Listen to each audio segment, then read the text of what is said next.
Okay.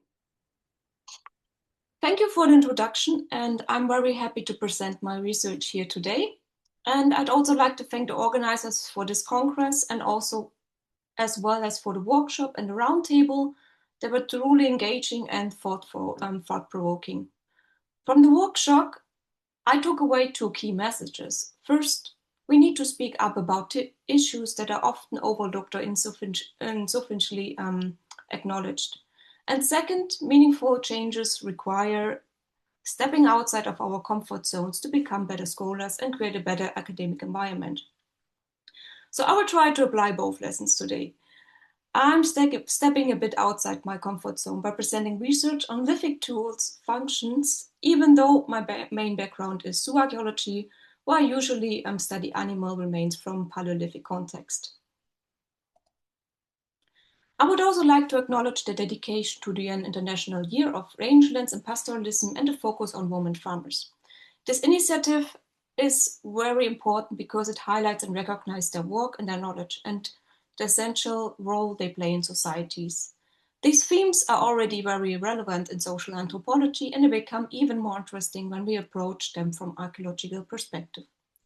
I'm therefore very happy to contribute to this discussion with my presentation today.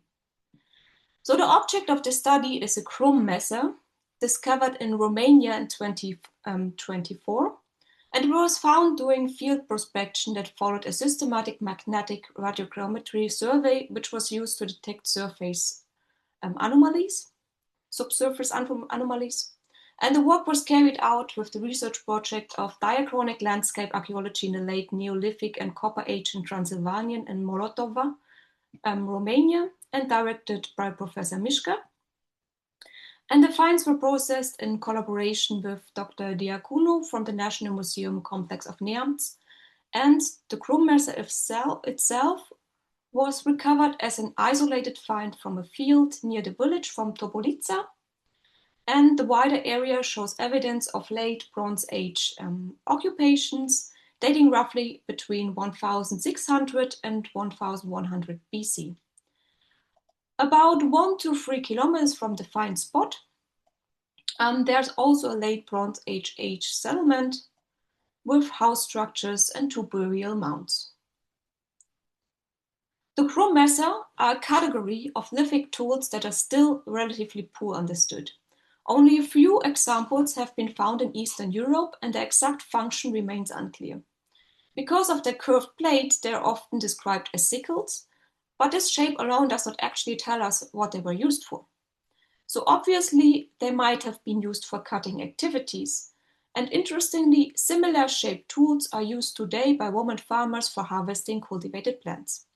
However, in prehistory, the situation may have been more complex, and the object probably have multi-surface working edges. This is a Bronze Age context, so when metal knives were already available. So lithic tools like this may also have had symbolic or ritual significance. For this reason, our first objective is to identify the actual function of this Krumm-Messer. I also would like to use the opportunity for formulating a second objective, related to the nice workshop we had on the first day about open science. I would like to acknowledge the contribution of Alexandros Karakostis and his team and the work effort they put into making the VERA protocol open, accessible, and fully reproducible. Thanks to their work, I was able to use their protocol made for human bones and apply it to my question related to the functional use of lithics.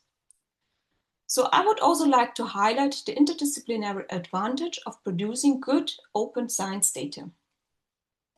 The protocol called VERA, so Validated Emphasis-Based Reconstruction of Activity, was published in the years 21, 22, and 25, and is designed to quantitatively compare the development of emphasis, which are the connection tissue of the muscle attachments to the bones, depending on density of activity. You can see it here. So my second objective is to demonstrate an interdisciplinary use of open science data and will respectfully acknowledge of the same.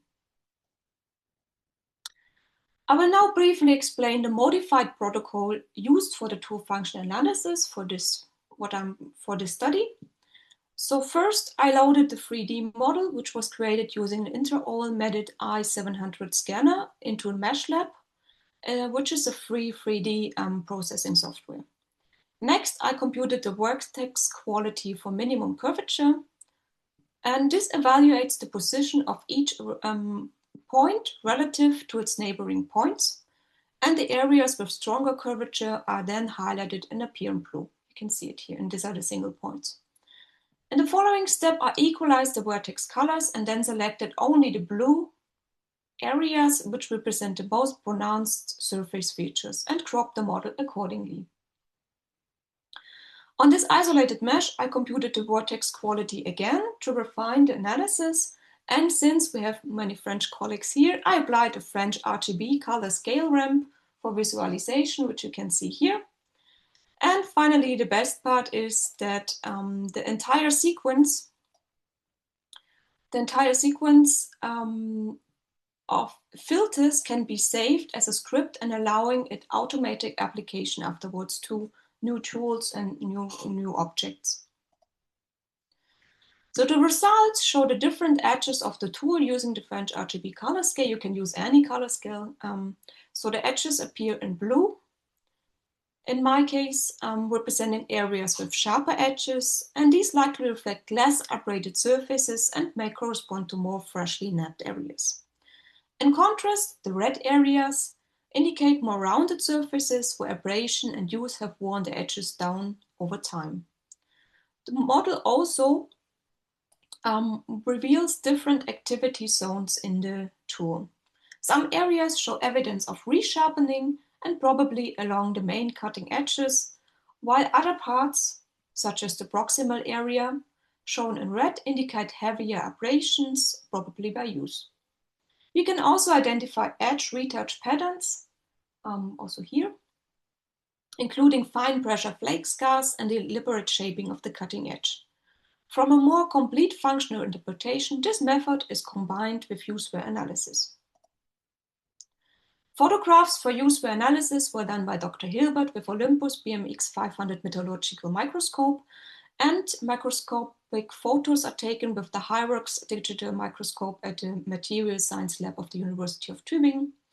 When we're looking at the basal portions of those parts show microsquaring and micropolish on the areas of contact. You can see it here.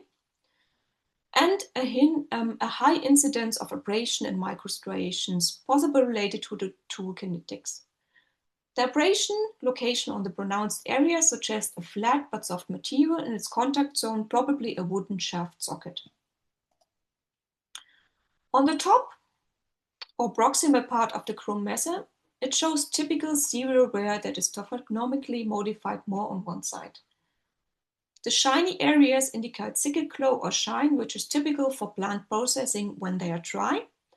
And the taphonomic modifications on one side might be suggest that these plants were cut close to the ground and where sediment particles mixed with the sickle glow in those parts.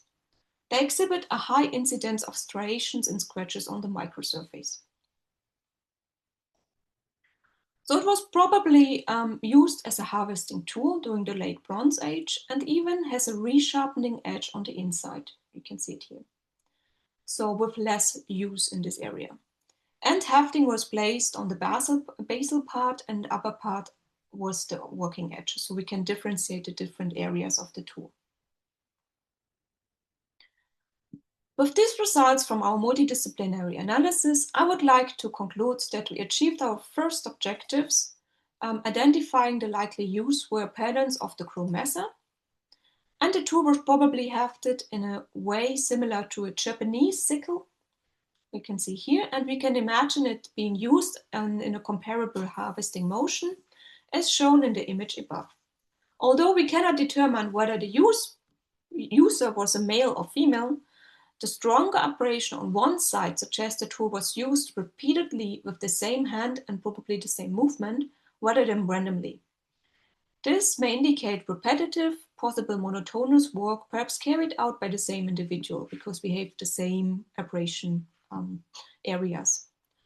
However, additional finds and experimental studies will be necessary to refine this interpretation. Finally, this work would have not been possible without the open science practices of the VERA team, and I would like to acknowledge how clearly and carefully the data and protocols were shared online, which made it possible for us to reuse the method and obtain these results. So we also fulfilled our second objective. So in the end, I would like to thank you for your attention, and thank you that I can present these results here.